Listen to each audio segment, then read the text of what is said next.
Vous écoutez Le Festin des silences, écrit par Mathilde Duval et narré par Mathilde Duval, une création, chronique intime.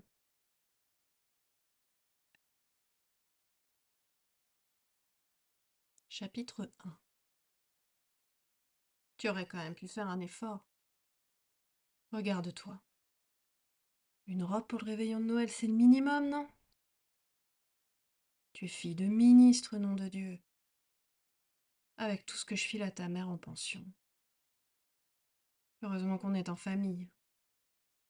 Je t'aurais jamais sorti comme ça dans le grand monde. On dirait elle. Vous savez pas être nickel. Toujours en chiffon. Un joli port de tête, mais aucun goût. Le contraire des nanas de mon cab. Tiens d'ailleurs, la fille de Karen a décroché son stage à l'ONU, ça y est. Elle part à New York. Évidemment, j'y ai mis mon grain de sel. Mais c'est une brave gosse. Elle le méritait. Bla bla bla. Est-ce que ça peut être long, un trajet avec papa? Fontainebleau ne m'a jamais paru aussi loin de Paris. Je manque d'air, d'espace, de frais. Je colle discrètement ma joue et le dos de ma main à la vitre pour ressentir sa surface froide et lisse. Elle me semble infiniment plus vivante que moi et tout ce qui m'entoure. Tu entends ce que je dis? Oui, oui. Alors pourquoi tu réponds pas? Euh, Ce prof de maths, il est bien ou pas? Antoine, tu veux dire? Oui, enfin, le fils d'André, le petit polytechnicien boutonneux. Tu sais que j'ai fait des pieds et des mains pour qu'il te fasse ta remise à niveau en maths pendant les vacances. Ça se passe bien ou pas? Euh, ouais, ouais, ça se passe très bien. Je veux que tu cartonnes au brevet. Tu m'entends? Je ne peux pas continuer à supporter que tu foutes rien comme ça. C'est clair? Oui, oui, très. Je me doute bien qu'avec ta mère, j'aurais eu du mal à faire une énarque. Mais enfin, quand même, on va éviter la honte du bac pro. Ce serait déjà ça, hein? Si rien ne passe, je t'ai trouvé une boîte à bac qui va te faire cravacher bien comme il faut. Tu l'auras, ce bac. Au forceps, si nécessaire. Bla, bla, bla. C'est beau, la neige. C'est tranquille, mystérieux, si serein. Le contraire de cette bagnole. Ça y est, on s'enfile dans la grande allée éclairée. Le cirque va pouvoir commencer. Et merde, ta vieille folle de tante est encore là. C'est bien ma chance. Tu te tiens bien ce soir, hein? Tu aides ta grand-mère, d'accord? Tu fais pas comme cette pauvre Babette. Quelle honte pour Didier. Je ne sais pas comment il ose encore nous la ramener. La voiture s'arrête. Mamie surgit d'un bond, comme si elle nous attendait, le nez collé à la porte depuis des heures. Ou plutôt l'attendait lui, le nez collé à la porte. C'est plus juste.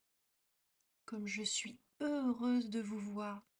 Tu as rudement grandi, ma chérie. C'est fou, tu n'en finis plus. Elle me serre fort. J'essaie de lui rendre un tout petit peu d'affection en passant mes bras autour d'elle.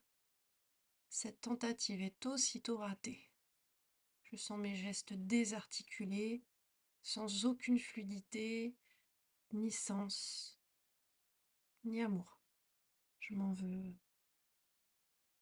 Oh, mon fils chéri, je suis si contente que tu aies pu te libérer ce soir.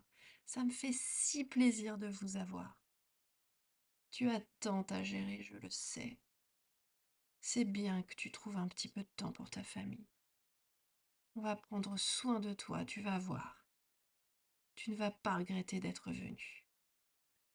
La devanture de la maison est divinement décorée. une énorme couronne de Noël garnie sur la porte, des guirlandes lumineuses et des jardinières pleines à craquer de cyclamènes fleuris, petits sapins, bruyères, mini-rennes, pommes de pin peintes en rouge. C'est impressionnant. On aperçoit par les fenêtres une débauche intérieure de lumière et de couleurs. On se croirait devant une vitrine de Noël du boulevard Haussmann. Pour une femme qui vit seule, mamie a mis une sacrée gomme sur la déco de Noël. C'est époustouflant. Comment ça se passe au ministère en ce moment, Adrien? Ça va, ça va. Je tiens bon. Mais les gauchos nous loupent pas avec ces histoires de viol. Ils n'ont rien compris à la présomption d'innocence, ne comprennent pas mieux le classement sans suite. Ça traduit bien leur niveau. Mon pauvre chéri. Et vous faites tout ce que vous pouvez pourtant. Avec tout le mal que vous vous donnez. Ils ne voient rien. C'est bien ingrat la politique. Tu es si courageux de continuer. Vous l'êtes tous. Gérard aussi. Oui, il est très fragilisé par cette histoire. Ça le rend malheureux. J'ai failli lui dire de venir ce soir. Mais il est allé chez ses parents finalement. Il brave la tempête de neige pour les rejoindre. C'est un bon fils, comme toi. On essaie, maman, on essaie. Je me sens hyper mal à l'aise tout à coup. Je regarde mes Nike Air, mon jean large et mon sweat informe. C'est vrai que j'ai pas assuré. J'ai honte en comparaison des efforts que mamie a fait.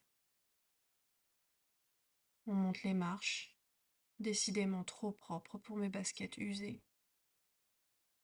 Derrière la porte d'entrée, les guirlandes rouges et dorées au plafond sont parfaitement assorties avec le tapis bourgeois au sol. Le sapin, au loin dans le salon, triomphe de ses 1000 feux. Il est soigneusement placé pour être la première chose qu'on aperçoit en pénétrant la maison, juste au coin de la cheminée qui crépite. Il trône sur un lit de cadeaux dorés et scintillants, un intimidant tas de lingots d'or férocement gardés. Il nargue chacune des personnes qui osent le contempler. Ce qui devrait être un parfait décor de Noël, familial et chaleureux, ne m'inspire qu'hostilité et rejet. Je n'ai fait que 2 pas dans la maison, et pourtant je sais que papa a raison. Je ne suis qu'un vieux chiffon informe dans ce décor étincelant.